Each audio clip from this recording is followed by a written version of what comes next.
10వ పాత్రలో ఉన్నారా? మహిమాన్వితమైన పాత్రలో ఉన్నారా? అసలు నిజంగా మీరు చాలా బ్లెస్డ్ తెలుసా. 10వ పాత్రలో ఉన్నారంటే విరిగిన పాత్రలో ఉన్నారా? నిండిపోయిన పాత్రలో ఉన్నారా?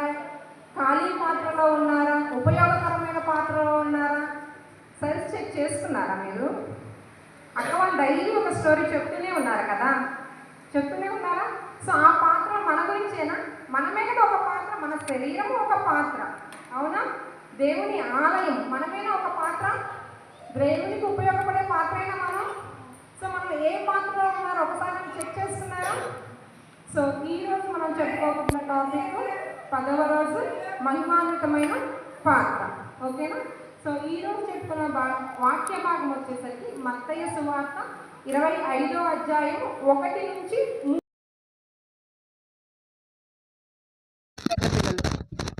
బైబుల్ ఓపెన్ చేయడం వచ్చేది మనం స్కూల్ ఎల్కేజీ నుంచి వెళ్తామా, బుక్స్ ఎలా ఓపెన్ చేయాలి, పెన్సిల్ ఎలా పట్టుకోవాలి, ఎలా రాయాలి, ఎలా నేర్చుకుంటామో సండే స్కూల్లో మనం నేర్చుకోవాల్సింది బైబుల్ ఓపెన్ చేయడము, బైబిల్లో ఏమేమి చదవటం, కనీసం బైబిల్ మన నోటితో మనం చదవగలగాలి, అవునా? సో మనం సండే స్కూల్లో చిన్నప్పటి నుంచి నేర్చుకోవాల్సిన విషయాలు ఇవి. సో బైబిల్ ఉన్నవాళ్ళు మత్తయి సువార్త 25వ అధ్యాయం 1 నుంచి 3 వచనాలు ఒకసారి చూడండి నాన్న. పరలోక రాజ్యం ఎవరైనా చదువుతారా? పెద్ద పిల్లలు ఎవరైనా చదువుతారా? పెద్ద పిల్లలు ఎవరైనా చదువుతారా అనగా బైబిల్ పక్కనే ట్రాన్స్ఫర్ అయిపోతుంది. అది కూడా ఒక ధన్యత తెలుసా. వాక్యం చదవటము అనేది కూడా ఒక ధన్యత. ప్రార్థన చేయటము, పాటలు పాడటము, యాక్షన్స్ చేయటము మనకిచ్చిన ధన్యత. అది మనం పక్కన వాళ్ళకి ఇచ్చేసామంటే ఏంటి? మనకి ఇచ్చిన గిఫ్ట్ పక్కన వాళ్ళకి ఇచ్చేస్తున్నట్టు, ఓకేనా? ఎవరైనా చదువుతారా? పరలోక రాజ్యము తమ దివిటీలను పట్టుకొని పెండి కుమారుని ఎదుర్కొనుటకు బయలుదేరిన 10 మంది కన్యకలను పోలి ఉన్నది. వీరిలో 5 బుద్ధి లేనివారు, 5 బుద్ధి గలవారు. బుద్ధి లేని వారు తమ దివిటీలు పట్టుకొని తమతో కూడా నూనె తీసుకొని పోలేదు. బుద్ధి గలవారు తమ దివిటీలతో కూడా సిద్ధలలో నూనె తీసుకొని పోయి. ఈరోజు వాక్యము ఇంతవరకు ఇచ్చారు. సో యాక్చువల్గా మనకు కొత్త నిబంధనలో చిన్న పిల్లలకి అర్థం అవ్వడం కోసం ఇది ఉపమానాలు అంటే ఐడియా ఉందా మీకు? లెసన్స్ గుర్తుండవు కదా మామూలుగా క్యాజువల్గా చెప్తే. అదే స్టోరీస్, రైమ్స్ ఇలాంటివి చాలా ఈజీగా గుర్తుంటాయి కదా. సో అందుకని చెప్పేసి ఏం చేస్తారు, ఉపమానాల రీతిలో మనకి స్టోరీస్ నెరేట్ చేస్తారు, ఓకేనా? ఉపమాన రీతిలో ఏం చెప్తున్నారు? పరలోక రాజ్యం ఎలా ఉంటుంది, దేవుడు మనల్ని తీసుకొని వెళ్ళడానికి ఎలా వస్తాడు అనేది ఒక చిన్న ఉపమాన రీతిలో ఎక్స్ప్లెయిన్ చేశారు అనమాట. పరలోక రాజ్యం ఎలా ఉంటుందంట? పరలోక రాజ్యము తమ దివిటీలు పట్టుకొని పెండి కుమారుని ఎదుర్కొనుటకు బయలుదేరిన 10 మంది కన్యకల వలె పోలి ఉన్నది. సో మనం పరలోక రాజ్యానికి వెళ్ళడానికి ఎలా సిద్ధపడి ఉన్నామంట? 10 మంది పెళ్లి కుమార్తెలు. మరి పెళ్లి కుమారుడు ఉండాలి కదా. ఎవరు పెళ్లి కుమారుడు? యేసయ్య, ఓకేనా? సో మనం పెళ్లి కుమారుడి దగ్గరికి వెళ్తున్నాము. అలా అని చెప్పి పాత బట్టలు పాతగా రెడీ అయి ఉంటామా? బాగా నీట్గా రెడీ అవుతారా పెళ్లికి, ఫంక్షన్ కంటే? ఎలా రెడీ అవుతారు జూనియర్స్? ఫంక్షన్కి వెళ్తున్నాం ఎలా రెడీ అవుతాం? నీట్గా, బాగా శుభ్రంగా, అవునా? సో ఫంక్షన్కి వెళ్తున్నాం, పెళ్ళికి వెళ్తున్నాం, నీట్గా రెడీ అవుతామా? సో మనందరినీ ఎలా డిసైడ్ చేశారంట? ఒక 10 మంది కన్యకల వలె, ఓకేనా? కన్యకలు అందరూ ఒకటే బ్యాచ్, అందరూ ఒకేలాగా ప్రిపేర్ అయ్యారు పెళ్ళికి. పెళ్లి కనగానే అందరూ కొత్త డ్రెస్సులు వేసుకుంటారు, అన్నీ కొత్తవే పెట్టుకుంటాం, బాగా స్టైలిష్గా రెడీ అవుతాం. సో అంతే సేమ్ యాజ్ ఫీజు మన అందరం కూడా సేమ్. మనందరం సండే స్కూల్కి ఎలా వచ్చింది? సో అందరూ సేమ్ యాజ్ ఫీజ్, అందరూ ఒకేలాగా పెళ్లికి రెడీ అయ్యారు, పెళ్లి కుమారుని కోసం, ఓకేనా? అందరూ ఒకేలాగా రెడీ అయ్యారు. కానీ అందులో 5 బుద్ధిమంతులు అన్నారు, 5 ఏమన్నారు? బుద్ధిహీనులు అన్నారు. 5 ఏమన్నారు? బుద్ధిమంతులు. 5 ఏమన్నారు? మరి మనం అందరం ఒక చోటకి వెళ్తున్నప్పుడు 5 బుద్ధిమంతులు ఎందుకు అయ్యారు, 5 బుద్ధిహీనులు ఎందుకు అయ్యారు? 5 సిద్ధపడ్డారు, 5 సిద్ధపడలేదు. మనం రెగ్యులర్గా స్కూల్లోకి వెళ్తాం, ఎగ్జామ్స్ రాస్తామన్నా. మనం ఎగ్జామ్స్కి ప్రిపేర్ అయ్యే వాళ్ళు ఉంటారు. కొంతమంది 100కి 100 వస్తాయి, కొంతమంది 35, 50, 40. అంటే వాళ్ళు చదువుతారు కానీ కంప్లీట్గా ప్రిపేర్ అవ్వరు. ఇక్కడ కూడా బుద్ధి గల కన్యకలు, బుద్ధి లేని కన్యకలు ఇద్దరు 2 పార్ట్స్గా ఎందుకు డివైడ్ అయ్యారంటే, ఓకేనా, పెళ్లి కుమారుడు వచ్చే టైం ఏంటి, యాజ్ యూజువల్ అందరూ వెళ్ళారు కానీ వాళ్ళ దీపాలలో నూనె అనేది ఎక్స్ట్రా తీసుకొని వెళ్ళాం. మనం ఎక్స్ట్రా మార్జిన్ క్వశ్చన్స్ రాస్తాం చూసారా, ఎగ్జామ్లో ఎక్స్ట్రా క్వశ్చన్స్ రాస్తాము, ఎక్స్ట్రాగా ఆయిల్ తీసుకొని వెళ్ళాలి వాళ్ళు. ఓకేనా, పెళ్లి కుమారుడు ఎప్పుడు వస్తాడో తెలియదు, ఏ క్వశ్చన్ అడుగుతారో తెలియదు, మొత్తం ఎలా చదువుతామో. పెళ్లి కుమారుడు వచ్చే టైం మనం ఎలా ఉండాలి, రెడీగా ఉండాలి. ఎలా ఉండాలి, రెడీగా ఉండాలి. సో బుద్ధి లేని కన్యకలు ఏం చేస్తారు, అవి ఒక గంటే కదా, ప్రీవియస్ ఒక గంటే కదా, గంట సేపు వెలిగే క్యాండిల్ తీసుకున్నట్టే సరిపోయింది అనుకున్నారు. కానీ బుద్ధి కలిగిన కన్యకలు ఏమన్నారు, త్రూ కంప్లీట్ అయ్యే వరకు కూడా మనం ఈ డ్యూటీని పట్టుకొని ఉండాలి అని చెప్పేసి ఎక్స్ట్రా ఏం చేశారు, ఆయిల్ క్యారీ చేశారు. అవునా, ఇక్కడ నూనె అంటే ఏంటన్నా, నూనె అంటే ఆయిలా, పెళ్లి కొడుకు పెళ్లి కుమార్తె నూనె అనే 3 పదాలు ఉన్నాయి. పెళ్లి కొడుకు, పెళ్లి కూతురు, నూనె. పెళ్లి కొడుకు అంటే జీసస్ అని చెప్పాము, పెళ్లి కూతురు అంటే మనం అని చెప్పాము. మరి నూనె అంటే సిద్ధపాట. ఏంటి సిద్ధపాటు, దేనిలో సిద్ధపాటు, పెద్దవాడు చెప్పారు సిద్ధపాటు అని. దేనిలో సిద్ధపాటు, మీరు ఎగ్జామ్స్కి ఫస్ట్ నుంచి ఎలా ప్రిపేర్ అవుతారో, ఎగ్జామ్స్ మీరు స్కూల్లో ఎలా ప్రిపేర్ అవుతారో, మనము కూడా దేవుని రాజ్యానికి వెళ్ళాలంటే చిన్నప్పటి నుంచే దేవునిలో ఎదగాలి. ఎలా ఎదగాలి, బుద్ధిమంతులుగా, ఎలా పడితే అలాగా అల్లర చిల్లరగా కాదు. అవునా, సో బుద్ధిమంతులుగా ఎదగాలి. అవునా, నూనె అంటే ఏంటంటే దేవుని ఆత్మ, దేవునితో సంబంధం కలిగి ఉండాలి. దేవునితో ఎప్పుడు సంబంధం కలిగి ఉంటాం మనము, దేవునితో ఎప్పుడు సంబంధం కలిగి ఉంటాం. నేను 10th క్లాస్ డైరెక్ట్గా ఎగ్జామ్స్ రాస్తా అంటే కుదిరిద్దా, లేదు కదా. ఫస్ట్ క్లాస్ నుంచి ప్రతి ఒక్క బుక్ చదవాలి కదా. సేమ్ యాజ్ మనము కూడా దేవునితో సంబంధం కలిగి ఉండాలి అంటే ప్రార్థన చేయాలి, బైబుల్ చదవాలి. అవునా, ఈరోజు పొద్దున్నే ఎంతమంది ప్రేయర్ చేస్తున్నారా? మీరు చాలా మంచి వాళ్ళమ్మా, good girls and good boys. ఎందుకని ప్రార్థన చేసుకోవాలి? మనకి ఇంట్లో కానీ ఎవరైనా బయట కానీ ఏమన్నా ఇవ్వగానే, ఇప్పుడు సండే స్కూల్లో బీబీఎస్లో స్నాక్స్ ఇవ్వగానే ఏం చేస్తున్నాం, థ్యాంక్ యూ క్లాప్స్ కొడతాం. అవునా, మరి దేవుడు మనకి నూతన దినం, కొత్త రోజు ఇస్తున్నాడు. అవునా, మనం బతికి ఉన్నాము, సంతోషంగా ఉన్నాము, ఫ్యామిలీతో ఉన్నాం కాబట్టి థ్యాంక్స్ చెప్పాలి కదా. మార్నింగ్ లెగవగానే థ్యాంక్స్ చెప్పాలి ఏసయ్యకి. నిద్రపోయేటప్పుడు కూడా మీరు జూనియర్స్ అండ్ బిగినర్స్ ఏం చేయాలి, నిద్రపోయేటప్పుడు ప్రేయర్ చేయాలి, పొద్దున్నే లెగవగానే ప్రేయర్ చేసుకోవాలి. అవునా, సో మనం ఎలా ఉండాలి, మహిమ కలిగిన పాత్రలుగా ఉండాలి అంటే ఎలా ఉండాలి, బుద్ధి కలిగిన కన్యకలాగా ఉండాలా, బుద్ధి లేని వాళ్ళలాగా ఉండాలా, బుద్ధి కలిగిన వాళ్ళలాగా ఉండాలి. మరి బుద్ధి లేని వాళ్ళు ఎలా ఉంటారు, మీకు ఏమైనా ఐడియా ఉందా? ఫస్ట్ మనం ఏం చేయకూడదో తెలుసుకోవాలి. అసలు ఏం చేయకూడదో తెలుసుకోవాలి. ఏం చెయ్యాలో అనే దానికంటే ఫస్ట్ ఏం చేయకూడదో తెలుసుకోవాలి. బుద్ధి లేని కన్యకలు, బుద్ధి లేని వారు ఎవరు? నాకు అంత పెద్ద వర్డ్ సిద్ధపాటు అనే వర్డ్ నిజంగా మీ నోటి నుంచి వస్తుంటే చాలా చాలా హ్యాపీగా ఉంది. పెద్ద పిల్లలు బాగా చెప్తున్నారు. బుద్ధి లేని వారంటే ఎవరు? ఆ వర్డ్ కాకుండా ఇంకెవరు? బుద్ధి లేని వారు అంటే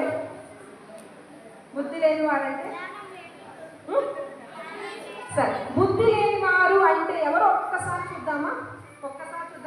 కీర్తన గ్రంథంలో పర్టికులర్గా బుద్ధి లేని వారు అనే వర్డ్కి చక్కగా ఒక రిఫరెన్స్ కూడా ఇచ్చారు. మీరు ఎవరు తీయద్దు, జస్ట్ చెప్తాను నేను. బుద్ధి లేని వారు ఎలా ఉంటారంటేనంట, చిన్న చిన్న వాటికి, చిన్న చిన్న సమస్యలకి ఏమంటాం తెలుసా, ఫస్ట్ ఏమంటాం తెలుసా, అమ్మా నాన్న అయిపోయింది, అమ్మా నాన్న కోపించడం అయిపోయింది. మనం ఫస్ట్ ఏమంటాం తెలుసా, దేవుడు లేడు, ఏం చేయట్లా, నాకు రిజల్టే రాలేదు, మార్క్స్ తక్కువ వచ్చింది. ఫస్ట్ వర్డ్ దేవుడు లేడు, ఏమీ లేదు, ఇదే వర్డ్ కదా యూస్ చేస్తుంది మనం. అవునా, అవును, బుద్ధి లేని వాళ్ళు మాట్లాడే మాట ఫస్ట్ మాట ఏంటంట? కీర్తన గ్రంథం 14 అధ్యాయం 1వ వచనంలో చెప్పారు, దేవుడు లేడని బుద్ధిహీనులు తమ హృదయంలో అనుకొందురు. బుద్ధిహీనులు ఎవరండి? దేవుడు లేడు అని తమ హృదయంలోనే. బయట చెప్తే మళ్ళీ భయం, అందరూ మనల్ని పాయింట్అవుట్ చేస్తారు. బుద్ధిహీనులు ఎవరు? దేవుడు లేరని మనసులో అనుకోండి. ఏదైనా చిన్న విషయం జరగకపోతే దేవుడు లేడే లేదు, తనకి చూడు అన్ని మార్క్స్ వచ్చినాయి, మాకేంటో ఎన్ని మార్క్స్ వచ్చినాయి, అవునా అనుకుంటామా లేదా? సో అలాంటి టెర్మినాలజీ మనం మన మనసులో కూడా అనుకోకూడదు. అలా అనుకున్నామంటే మనం ఎలాంటి వారం అయిపోతున్నట్లు? బుద్ధి లేని వారిగా అయిపోతున్నామంట. బుద్ధి లేని వారు ఎలా ఉంటారంట? చెడు పనులు చేయుట. చెడు పనులు చేసే ప్రతి ఒక్కరు కూడా ఎలా ఉంటారంట? బుద్ధి లేని వారు లాగే ఉంటారు. ఇది కూడా బైబిల్లోనే ఉంది, ఓన్గా ఎవరు చెప్పట్లేదు. మన సామెతలు 10వ అధ్యాయం 23వ వచనంలో చెడు పనులు చేయుట బుద్ధిహీనత. బుద్ధి లేని వారు ఏం చేస్తారంట? చెడు పనులు చేస్తారంట. ఇంకా బుద్ధి లేని వారు ఇంకొకళ్ళు ఉన్నారు, అసలు ఇవన్నీ చేయరు, చాలా మంచిగా ఉంటారు, కానీ వాళ్ళకి ఒక స్పెషల్ క్వాలిటీ ఉంటుంది. వాళ్ళని కూడా బుద్ధి లేని వాళ్ళనే అంటారు. వాళ్ళు ఎవరో తెలుసా? యోబు గ్రంథం 4వ అధ్యాయం 3వ వచనం, బుద్ధి లేని వారు అసూర్యపరులు. ఎవరండి? ఎవరు? అసూర్యపరులు. బుద్ధి లేని వారు ఎవరు? అసూర్యపడుతూ ఉంటారు. పక్కన వాళ్ళకి ఎవరు వాళ్ళకి అబ్బా అబ్బా అన్నిటికీ అబ్బా అబ్బా అనే వర్డ్ యూజ్ చేస్తాను చూసావా? వాళ్ళందరూ అసూర్య, నాకే ఇలా జరిగింది, మమ్మల్నే అంటారు, ఇలాంటి టెర్మినాలజీ వస్తుంది చూసారు వాళ్ళందరూ. సో మనము బుద్ధి లేని వారిగా ఉండకూడదు. మన మనస్సులో కూడా ఎప్పుడు దేవుడు లేడు, ఇలా కాదు అలా కాదు అనుకోకూడదు. మనం పక్కన వాళ్ళని చూసి అసూర్యపడకూడదు. ఇంకా ఏం చేయకూడదు? చెడ్డ పనులు చేయకూడదు. చెడ్డ పనులు చేయకూడదు. మరి ఇవన్నీ ఎవరు చూస్తారా అక్క? మేము బుద్ధి లేని వాళ్ళని మీరు డిసైడ్ చేస్తారా? మీరు చూస్తారా అక్క? మీరు చూస్తారా? మీరు చూడగానే మా సండే స్కూల్ అక్క వాళ్ళు ఓన్లీ సండేనే మాకు మేము కనిపిస్తాం అక్క వాళ్ళకి. మీరేం రెగ్యులర్గా చూడరు కదా, మేము చెడ్డ పనులు చేస్తున్నామా, పక్కన వాళ్ళ మీద అసూయపడుతున్నామా, లేకపోతే మేము మనసులో అనుకున్నాం. మరి ఎవరు చూస్తారు ఇది? ఏసై చూస్తారా? సో ఏసై ఎలా చూస్తారో తెలుసా? నీ నడకలోను పడకలోను.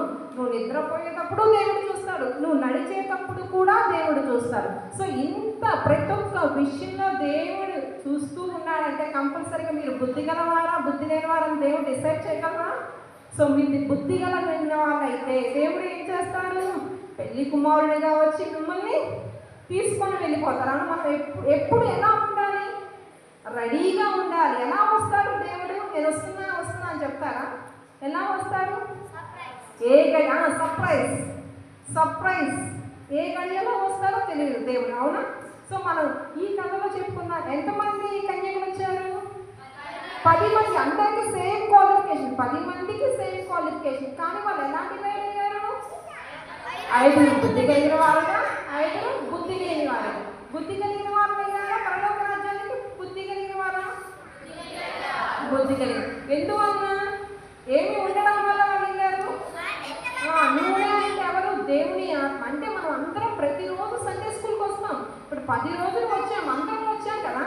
అందరూ వచ్చారా? 10 రోజులు వచ్చారా లేదా? ప్రతి వారము వస్తాం. మనం యాజ్ ఏ క్రిస్టియన్స్గా ప్రతి వారము చర్చికి వస్తాం, ప్రతి సండే స్కూల్కి వస్తాం. కానీ మనం ఎలా ఉండాలి? ఆ 10 మంది లాగా కాదు, 5 స్పెషల్గా ఉన్నారు చూసారా? బుద్ధి కలిగిన కన్యకలు.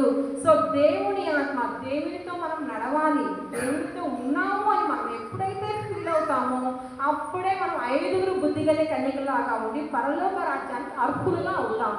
అలా కాకుండా యాజ్ యూజువల్ సండే అక్క వాళ్ళు సండే స్కూల్ పెట్టారు, మేము వచ్చాము, కూర్చున్నాము, వెళ్ళిపోయాము. మళ్ళీ నెక్స్ట్ సండే వచ్చాము, చిల్డ్రన్స్ సండే అయిపోయింది, క్రిస్మస్ అయిపోయింది. అలా ఉండకూడదు, అవునా? సో అందరిలాగా 10 మందిలాగా మనం ఉండకూడదు. స్పెషల్ 5 మెంబర్స్ ఎవరైతే ఉన్నారో సో బుద్ధి కలిగిన కన్యకలాగా ఎంతమంది ఉండాలనుకుంటున్నారు? బుద్ధి కలిగిన వాళ్ళలాగా ఎంతమంది ఉన్నారు? సో మనందరికీ పరలోక రాజ్యం కావాలా? సో మనం ఇప్పటి నుంచి ఎలా ఉన్నాము? ప్రిపేర్డ్గా ఉన్నామా? ప్రిపేర్ అవుతారా? డైరెక్ట్గా ఫైనల్ ఎగ్జామ్స్ రాసేస్తారా? లేదుగా. సో అక్క వాళ్ళు పాపం ప్రతి సండే స్కూల్ 4ంటికి అని చెప్తే 5:30, 6ంటికి వస్తారు. సో మనం సిద్ధపాటు కలిగి ఉంటే ఏ టైంకి రావాలి? అక్క వాళ్ళు చెప్పిన టైంకి రావాలి. సో నెక్స్ట్ వీక్ నుంచి అక్క వాళ్ళకి ప్రామిస్ చేస్తారా టైంకి వస్తామని? వస్తారా? ఆ గొంతులు రావట్లేదండి, మాకు వినిపించట్లేదు. అది చూడండి, అందరు పేరెంట్స్ కూడా వింటున్నారు ఈ మాట. మీరు వస్తామని చెప్తున్నారు, ఎందుకంటే మీరు సిద్ధపడిన బుద్ధి కలిగిన కన్యకల్లాగా ఉంటామని ప్రామిస్ చేస్తున్నారు అక్క వాళ్ళకి. చూద్దాం నెక్స్ట్ వీక్ నుంచి ఎంత త్వరగా వస్తారు. వస్తారా? అవునా? మనం ఎవరు రెడీగా ఉండాలా? ఎప్పుడంటే అప్పుడు రెడీగా ఉండాలా? లేదు, ఆ అక్క వాళ్ళు వచ్చి వెయిట్ చేసి మైకులు పెట్టి సాంగ్స్ పాడిన తర్వాత రావాలా? దేవుడి కోసం మనం ఎలా ఉండాలి? ఎనీ టైం రెప్ప పాటులో వస్తారు. దేవుడు ఎలా వస్తారు? రెప్ప పాటులో వచ్చి మనల్ని కొనిపోతాడు. అవునా? పరలోక. ఆ తర్వాత ఒకవేళ దేవుడు వచ్చే టైం మనం వెళ్ళలేకపోయాం, మనకు ఏమవుతాం? విడవబడిన వారుగా ఉంటాం. సో ఇక్కడ బాగుంటుందా? విడిచిపెడితే ఎలా ఉంటుంది? విడిచిపెట్టబడిన పరిస్థితి నరకము. సూపర్. మా వాళ్ళు జూనియర్స్ బిగినర్స్ బాగా చెప్తున్నారు, సీనియర్స్ ఏం చెప్పట్లేదు ఆన్సర్స్. బిగినర్స్ నుంచి జూనియర్స్ నుంచి బాగా నరకం అంటే విడవబడిన వారికి ఎలా ఉంటుందంటే శ్రమ, నరకము. సో అదే దేవుడిలో కొనిపోయబడిన వాళ్ళు ఎలా ఉంటారు? పరలోక రాజ్యంలో ఉంటారు. అవునా? పరలోక రాజ్యంలో ఉండడానికి ఎంతమంది ఇష్టపడతారు? అవునా? సో నెక్స్ట్ వీక్ నుంచి త్వరగా వస్తారా? మేము బుద్ధి కలిగిన కన్యకల లాగా టైంకి వచ్చేస్తాం అనే వాళ్ళు రైజ్ యువర్ హ్యాండ్స్.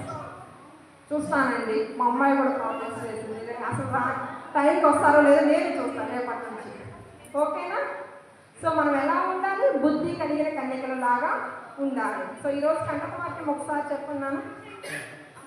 కంఠపవాక్యం లూకాసు వార్త 12:40. మీరు అనుకోని గడియలో మనుష్య కుమారుడు వచ్చును కనుక మీరు సిద్ధముగా ఉండుడని చెప్పాను. సో ఏ గడియలో వస్తారో దేవుడు చెప్పలేదు కాబట్టి మనం ఎలా ఉండాలి? సిద్ధపడి ఉండాలి. సిద్ధపడి మహిమాన్వితమైన పాత్రలలాగా ఉండాలి. రెడీ టు గో, వెళ్ళిపోవడానికి రెడీగా ఉండాలి. సో మనకి ఇచ్చిన 9 పాత్రలో మనం ఏ పాత్రలో ఉన్నామో చూసుకొని 10వ పాత్రకు రావడానికి ప్రిపేర్ అవ్వాలి. ఇప్పటి నుంచి సండే స్కూల్ పిల్లలంటే లెర్నర్స్. అవునా? నేర్చుకోవాలి, ప్రతి ఒక్కటి నేర్చుకోవాలి. ఓకేనా? క్వశ్చన్స్ అయితే చెప్తారా? సో ఇప్పుడు చెప్పబడిన కట్ల ఎంతమంది కన్యకులు ఉన్నారు? 10 మంది. ఎవరి కోసం ఎక్కడికి వస్తున్నారు కన్యకులు? ఎవరి కోసం? పెళ్లి కుమారుడు ఎవరు? యేసయ్య. బుద్ధి కలిగిన కన్యకులు తమతో పాటు అదనంగా ఏం తీసుకొని వచ్చారు? డివిటీనా నూనె? డివిటీ ప్లస్ ఎక్స్ట్రా నూనె. అవునా? బుద్ధి లేని కన్యకులు ఏం తీసుకున్నారు? డివిటీ తీసుకొని వచ్చారు. ఒక టెంపరీగా డివిటీని తీసుకొచ్చారు. ఎక్స్ట్రాగా ఏం తీసుకొచ్చుకోవాలా? నూనె తీసుకొని రాలేదు. అవునా? నెక్స్ట్ ఈ కథ ద్వారా మీకు ఏం అర్థమైంది? మనము ఎలాంటి పాత్రలుగా ఉండాలి? మనం ఎలాంటి పాత్రలుగా ఉండాలి? మహిమాన్వితమైన పాత్రగా. నూనె అంటే ఎవరిక్కడ? దేవుని ఆత్మ. ఓకే, దేవుని ఆత్మ, దేవుని ప్రేమ. సో మనం ఎలా ఉండాలి? మాటలోను, నడకలోను, తలంపుల్లోను, చూపుల్లోను ఎలా ఉండాలి? దేవుణ్ణి పోలి ఉండాలి. అవునా? చూడండి అనగానే సీరియస్గా చూడకూడదు. ఓకేనా? సో మన మాటలో, సో దేవుడు ప్రతి విషయంలో గమనిస్తూనే ఉన్నారా? మీ నడకలో పడకలో దేవుడు గమనిస్తూనే ఉన్నారా? సో మీరు సిద్ధపడి ఉంటారా? సో నెక్స్ట్ టైం త్వరగా వస్తారా? ఇన్ టైం అందరూ. అవునా? సో అక్క వాళ్ళకి ప్రామిస్ చేస్తున్నారా? వీడియోస్ లాస్ట్ డే అక్క వాళ్ళకి ప్రామిస్ చేస్తున్నాం, సండే స్కూల్ మేము టయానికి వచ్చేస్తాం అక్క. అవునా? అక్క వాళ్ళ మాట వింటారా? వింటారా? సో మీరు ఇప్పుడే చెప్పారు, నడకలోను పడకలోను దేవుడు గమనిస్తూ ఉన్నారు. మరి సండే స్కూల్లో ఉన్నప్పుడు దేవుడు గమనించారా? గమనిస్తారా? ఎవరికి వాళ్ళు సెల్ఫ్ డిసిప్లైన్లో ఉండాలి. ఎవరికి వాళ్ళ అక్క వాళ్ళు వచ్చి చెప్పకూడదు, అమ్మ మాట్లాడొద్దు, అమ్మ గొడవ చేయొద్దు అని. మనకి మనం కంట్రోల్గా ఉండాలి. ఓకేనా? సో మీరు సిద్ధపాటు కలిగి ఉంటారా? ఒక చిన్న ప్రార్థన చేస్తున్నా, కళ్ళు మూసుకోండి. 1 2 3.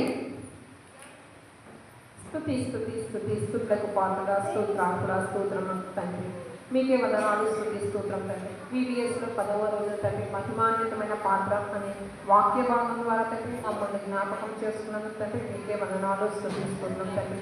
మేము ఇక్కడ చేరి ఉన్న ప్రతి ఒక్క బిడ్డ కూడా తండ్రి దేవా బుద్ధి కలిగిన కన్యకులలాగా తండ్రి సిద్ధపాటు కలిగి తండ్రి ప్రిపేర్డ్గా ఉండి తండ్రి మీ సన్నిధి చేరుకుంటూ సహాయం చేయండి తండ్రి.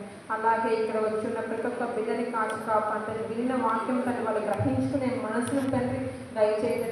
విత్తబడిన వాక్యం 30దంతులుగా 60దంతులుగా 100దంతులుగా వృద్ధి చెందేటప్పుడు ఈ బిడ్డల చుట్టూ మీ అగ్నికంచును సిలువ కంచును వేసి రక్షించమని యేసయ్య పరిశుద్ధ నామమున అడిగి వేడుకుంటున్నాం తండ్రి. ఆమేన్.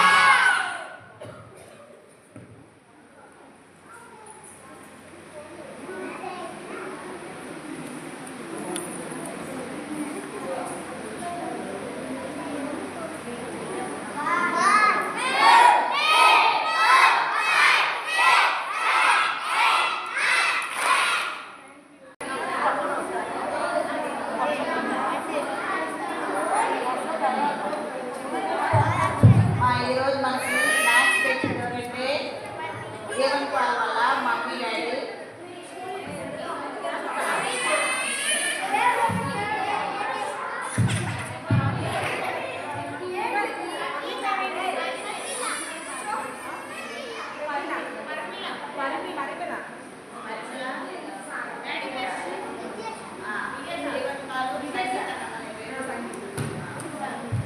జీవన్ పాలు సంగీత మీరిద్దరు చూపించండమ్మా. వాళ్ళ మమ్మీ డాడీ ఈరోజు స్నాక్స్ ఇచ్చారు మీకు. మరి అక్క ప్రేయర్ చేసిన తర్వాత వాళ్ళకి సండే స్కూల్ క్లాస్ ఇవ్వటమ్మా, సరేనా? అక్క ప్రేయర్ చేసిన తర్వాత, ఇప్పుడు కాదు.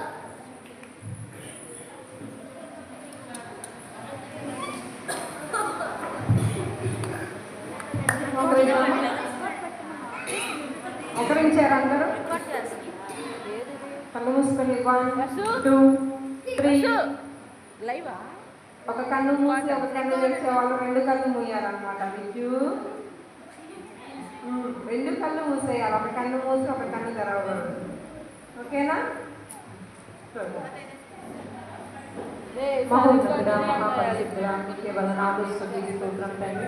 VBSలో 10వ రోజున తండ్రి పిల్లలను తండ్రి ఎంతగానో ప్రేమించి తండ్రి సాగర్ అన్న మరియు ప్రవీణ అక్క వాళ్ళు పంపించిన స్నాక్స్ని బట్టి తండ్రి మీకే వందనాలు స్తుతులు తండ్రి. ఇక్కడ సండే స్కూల్లో ఉన్న తండ్రి జీవన్ పాల్ సంగీత బిడ్డలు తండ్రి ఈరోజు బిడ్డల కోసం తండ్రి స్నాక్స్ తెచ్చి ఉన్నారు తండ్రి. ఆ కుటుంబానికి మంచి ఆరోగ్యంలో బలమును శక్తిని దయచేయండి. ఆ కుటుంబంలో ఎటువంటి ఇబ్బందులు లేకుండా సమృద్ధిగా తండ్రి నింపి తండ్రి నిండుగా పొంగి పొరలేటట్లు తండ్రి మీ కృపను దయచేయండి తండ్రి. ఎటువంటి ఇబ్బందులు లేకుండా తండ్రి చిన్న బిడ్డ తండ్రి సంగీతానికి మంచి ఆరోగ్యమున బలమును శక్తిని దయచేయండి తండ్రి. ఆ బిడ్డ చుట్టూ తండ్రి మీ అగ్ని కంచెలు వేయండి. ఏ దుష్టుడు తండ్రి ఆ బిడ్డ మీద చెయ్యి వేయకుండా తండ్రి కాపుదలతో తండ్రి పరమ వైద్యుడిగా ఉండి తండ్రి ఆ బిడ్డను ముట్టని తండ్రి స్వస్థపరచండి తండ్రి. సాగర్ని అన్నయ్యని అక్కని తండ్రి మీ కృపలో మీ కాపుదలలో ఉంచండి తండ్రి. ఆ కుటుంబాన్ని బట్టి తండ్రి మరొక మాట ప్రార్థించుకున్నాం తండ్రి. ఎటువంటి శోధనలు లేకుండా ఉంచండి తండ్రి. సండే స్కూల్ బిడ్డల కోసం పంపించిన స్నాక్స్ విషయంలో తండ్రి శరీర తండ్రి వాక్య భాగంతో పాటు తండ్రి వీళ్ళకి కావలసిన ఆత్మీయ ఆహారంతో పాటు శారీరక ఆహారాన్ని అందిస్తున్న ప్రతి ఒక్క కుటుంబాన్ని కూడా మీరే దీవించి కాపాడమని యేసయ్య పరిశుద్ధ నామమున అడిగి వేడుకుంటున్నాం తండ్రి. ఆమేన్.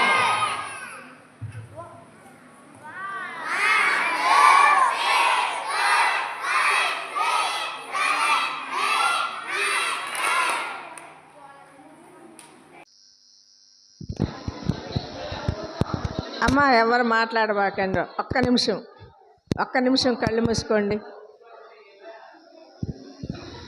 మరి ప్రతిసారి మనకి VBSకి మనం వేరే గిఫ్ట్లు తెచ్చుకుంటాం కదా, క్రిస్మస్, జనవరి, ఈస్టర్ ఇవన్నీ కాకుండా VBSకి గిఫ్ట్లు ఇస్తారా లేదా? తీసుకుంటారు కదా. ఈసారి అయితే గిఫ్ట్లు స్పాన్సర్ చేసింది ఎవరయ్యా అంటే మనకి జూబ్లీ అంకులోళ్ళు, సామ్రాజ్ అమ్మమ్మ తెలుసా, వాళ్ళు సురేంద్ర అంకులోళ్ళు అన్నమాట. వాళ్ళ డాడీ పేరు మీద జుబుల్ అన్న మనకి VBS గిఫ్ట్లు స్పాన్సర్ చేశారు. మరి వాళ్ళ ఫ్యామిలీ గురించి మనం ప్రేయర్ చేసుకుందాం. కొంచెంసేపు తాగటం ఆపేస్తే కళ్ళు మూసుకోండి అమ్మా.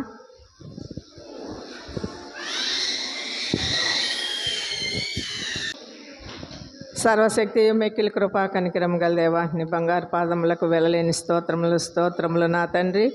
ఇదిగో నాయనా విబిఎస్ నా తండ్రి, మరి మొదటి రోజు నుంచి ఈ రోజు వరకు నా తండ్రి మరి క్షేమంగా జరిగించినటువంటి విధానాన్ని బట్టి నీకు వేలాది స్తోత్రములు నా తండ్రి. ఇదిగో నా తండ్రి, మాకు ఏ ఆటంకములు, ఇరుకులు, ఇబ్బందులు లేకుండా నా తండ్రి నీ నామములో మహిమగా నా తండ్రి జరిగించినటువంటి విధానం బట్టి స్తోత్రములు నా తండ్రి.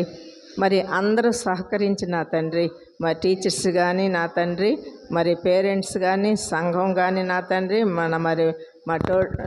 నా తోటి డీకను అశోక్ గారు కానీ, వీళ్ళందరూ కూడా నా తండ్రి మాకెంతో నా తండ్రి చేదోడు వాదోడుగా ఉండి నా తండ్రి మరి ఇది జయకరంగా జరిగించుకోవటానికి నా తండ్రి మరి మాకు తోడుగా ఉన్నందుకు నీకు వేలాది స్తోత్రములు నా తండ్రి. ఇదిగో నాయన, మరీ ముఖ్యంగా నా తండ్రి మరి కొణతం సురేంద్రనాథ్ గారు అండ్ మరి సామ్రాజ్యం ఆంటీ కుటుంబాన్ని బట్టి నీకు వేలాది స్తోత్రములు నా తండ్రి. వాళ్ళు ప్రేమించి ఇచ్చినటువంటి వాళ్ళ బిడ్డలను బట్టి కూడా నీకు స్తోత్రములు నా తండ్రి. ఇదిగో తండ్రి, మరి సురేంద్రనాథ్ అంకుల్ గారి పేరు మీద నా తండ్రి మరి కొణతం జుబ్లీ గారి ఫ్యామిలీ, శిరీష వాళ్ళ బాబు వాళ్ళ ఫ్యామిలీ నా తండ్రి మరి అందరూ కలిసి నా తండ్రి ఈ సంవత్సరం విబిఎస్ గిఫ్ట్లు మాకు స్పాన్సర్ చేసిన విధానాన్ని బట్టి నీకు వేలాది స్తోత్రములు నా తండ్రి. ఆ కుటుంబాన్ని నా తండ్రి మీరు దీవించి కాచి కాపాడండి నా తండ్రి. ఇచ్చినటువంటి కుటుంబాన్ని నా తండ్రి, తీసుకున్నటువంటి బిడ్డలకు కూడా తండ్రి నాయన నీ పరిశుద్ధాత్మను కుమ్మరించి మీరే గంత మహిమ ప్రభావములు పొందుకొనమని, రేపు జరగబోయే కార్యక్రమం అంతట్లో కూడా మీరే తోడు నీడగా ఉండి కాచి కాపాడమని త్వరగా రానటువంటి యేసయ్య నామమున వేడుకొని ప్రార్థిస్తున్నాము నా తండ్రి, ఆమేన్. అరే అన్నోళ్ళకి ఆంటీ వాళ్ళందరికి కలిపి సండే స్కూల్ క్లాప్స్ ఇవ్వండి అమ్మా.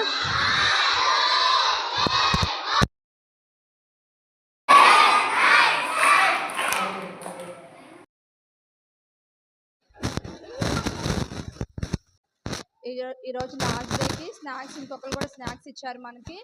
వాళ్ళు ఫ్రాన్సిస్ అన్న అండ్ జెరూషా వాళ్ళ ఫ్యామిలీ.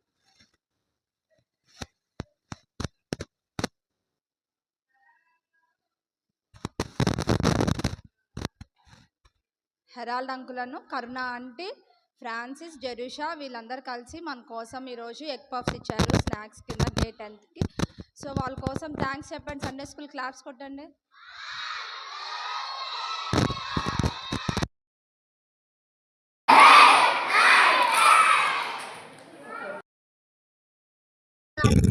నాకు వచ్చి ప్రేయర్ చేస్తారు.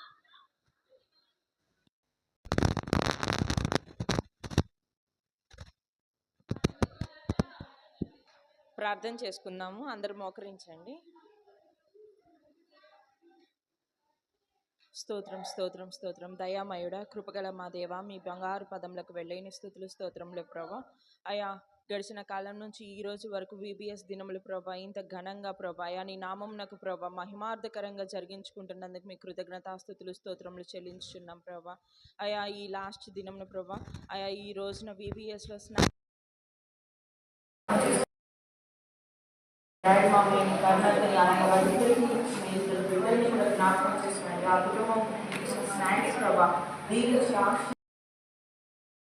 దీవించండి ప్రభా.